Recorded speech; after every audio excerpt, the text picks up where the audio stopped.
Empezamos un tema nuevo. Tema 4, la época del imperialismo. Un tema amplísimo, os tengo que decir, pero fascinante. Un tema que nos va a llevar desde la segunda mitad del siglo XIX hasta principios del siglo XX. Vamos a ver los inicios de una nueva época. Cómo algunos países europeos, motivados por la revolución industrial, van a tener una época de prosperidad económica y de relativa paz.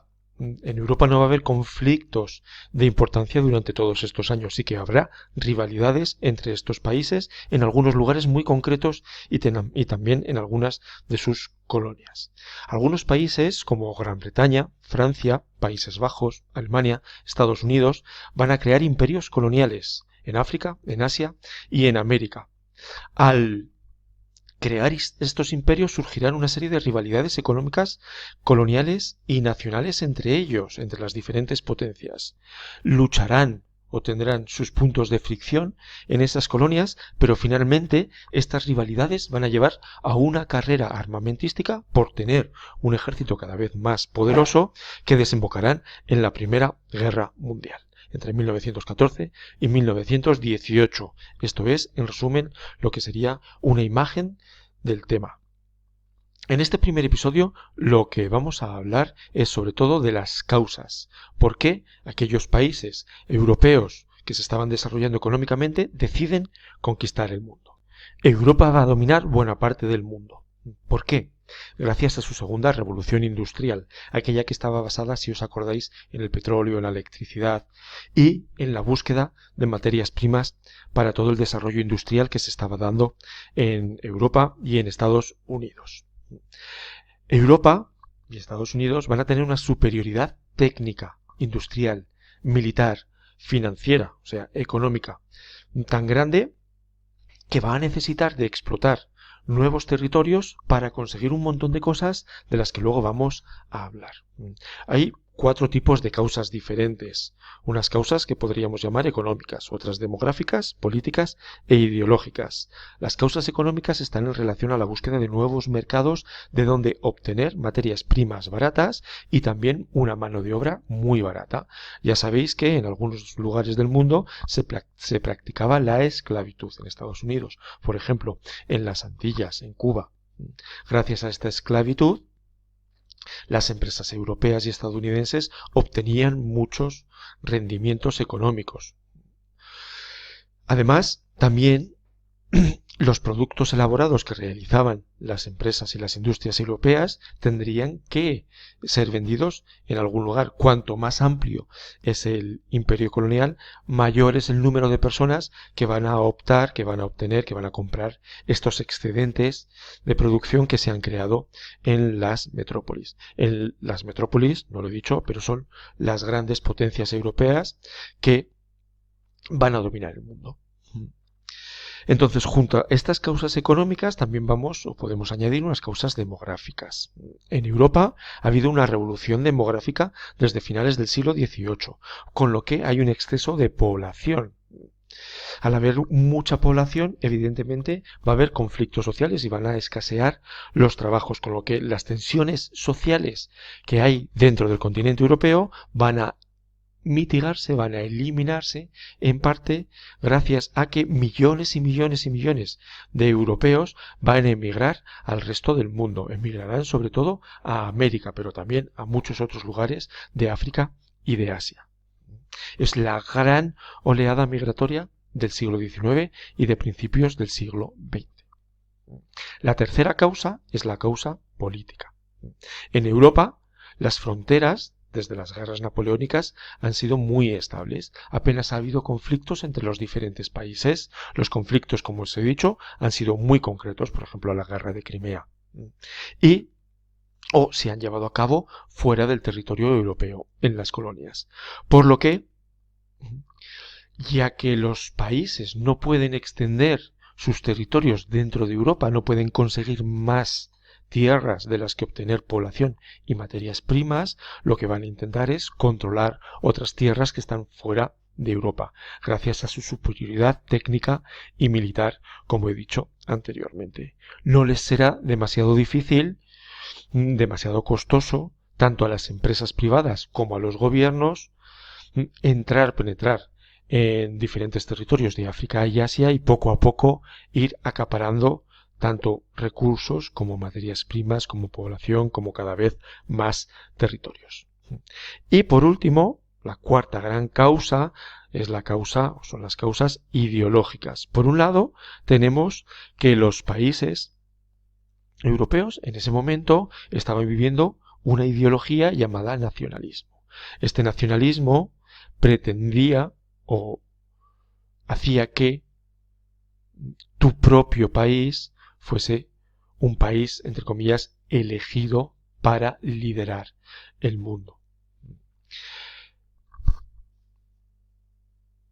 El nacionalismo no solo significaba que tu país fuese mejor que los demás, significaba que tu país debía de imponerse a los demás, porque como os he dicho, era el país elegido para liderar. Tanto Gran Bretaña como Alemania como Francia se consideraban naciones especiales, esenciales. De ahí que, si a esto le unimos que también había un sentimiento racista en aquella época, la raza, entre comillas, blanca se consideraba superior al resto de las razas del mundo. En aquella época se hablaba de razas, raza blanca, raza negra, caucásica, raza oriental. Hoy en día ya sabemos que esto del término razas no se puede utilizar como lo utilizaban en el siglo XIX, pero en aquella época consideraban que la raza blanca era superior al resto de las razas del mundo. Por lo tanto, tenía el derecho y también el deber de civilizar al resto del mundo. Los blancos europeos, hombres, tenían la misión de salvar al resto del planeta, de educar al resto de la tierra y de los pueblos que estaban en un estado de barbarie, y también de evangelizar, porque evidentemente si mi nación es la mejor, si mi raza es la mejor, mi religión también va a ser la mejor. Por lo tanto, tanto católicos como protestantes van a llegar a muchos lugares del mundo y van a intentar evangelizar, convertir a aquellas personas que tenían otras creencias, otras ideas, otras religiones, en la religión, entre comillas, verdadera, que para ellos, los colonizadores, era el cristianismo católico o protestante. Las cuatro grandes causas ya están explicadas. Ahora vamos a ejemplificar esas causas económicas, políticas, ideológicas, demográficas. Vemos la imagen de una colonia, una factoría alemana. Ahí podremos ver cómo se mezcla la población nativa con la población conquistadora. Cómo los soldados alemanes van a controlar el territorio, van a edificar edificios que también sirvan de control de aquellos sucesos comerciales que se están dando en este lugar, y vemos cómo los colonos alemanes van a utilizar a los trabajadores nativos para obtener una serie de mercancías que muchas veces vienen del interior del continente. Recordad también aquello del comercio triangular que vimos a principio de curso, cómo algunos pueblos nativos del África Central se adentraban en el continente para esclavizar a otros pueblos enemigos o rivales, y a cambio los colonos les ofrecían armas, les ofrecían bebidas, les ofrecían cosas que se hacían en Europa y de las que en esos lugares no había posibilidad de conseguir si no era de esta manera. La segunda causa, como hemos dicho, era la demográfica. En este mapa vamos a ver cómo partiendo de Europa, millones y millones y millones de personas, entre 50 y 60 millones de personas, van a emigrar de Europa al resto del mundo, principalmente, como os he dicho, a Estados Unidos y Canadá, pero también a otros lugares, ¿veis? A Siberia, o a Sudáfrica, o a Australia, a Argentina, a Brasil. Es una gran oleada migratoria por el exceso de población que hay en Europa durante el siglo XIX. Esta imagen es interesante porque nos adentramos ya en rivalidades y en cuestiones políticas. Vemos cómo los exploradores van cartografiando, de diferentes nacionalidades, van cartografiando el terreno, porque ya hablaremos de la Conferencia de Berlín, pero es muy importante el hecho de explorar y de delimitar qué territorios pertenecían a un país o qué territorios pertenecían a otro país, para a partir del momento en el que el territorio ya estaba delimitado y marcado con unas fronteras, poder explotar económicamente. Las causas ideológicas, como os he dicho anteriormente, tienen que ver con la superioridad nacional, con la superioridad racial del hombre blanco sobre el resto de los demás y por la superioridad también ideológica y religiosa. Ahí vemos al gobernador de India cómo va, ¿no?, con su séquito encima de un elefante y con un sirviente que le tapa el sol. Veremos una imagen después. O en esta imagen vemos como Napoleón III, el que inicia la colonización y el imperialismo en Francia en la segunda mitad del siglo XIX, recibe a los embajadores de Siam, un lejano país extranjero súbdito de Francia. Y veis cómo el emperador y su esposa, Eugenia de Montijo, de origen español, está en una posición de superioridad respecto a los representantes del Siam, que están completamente agachados, arrodillados, demostrando sumisión hacia el emperador francés. Una de las ideas de este imperialismo es que los países conquistadores van a llevar la riqueza espiritual y también la riqueza material a los países que han ido conquistando.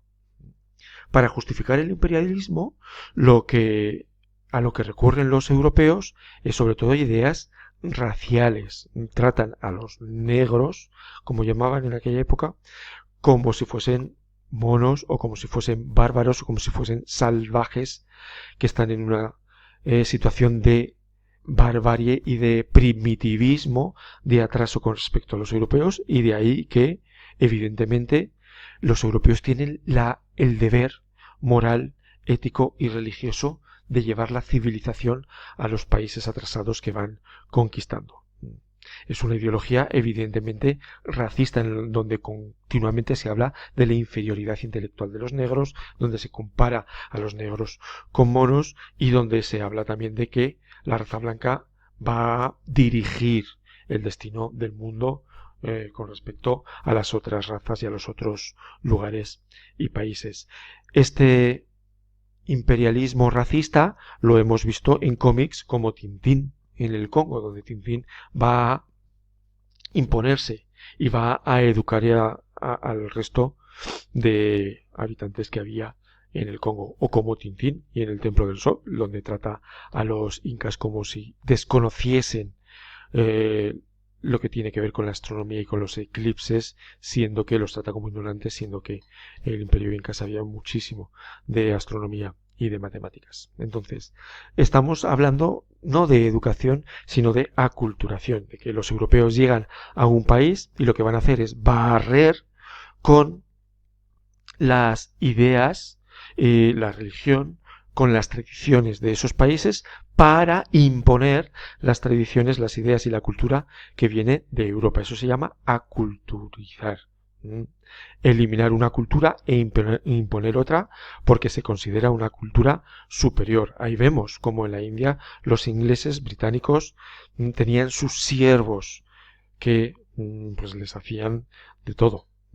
O como los curas católicos y protestantes trataban de evangelizar a las tribus del África Central. Bueno, seguiremos con un siguiente episodio en donde hablaremos o explicaremos un poco más cómo estaban gestionadas las colonias.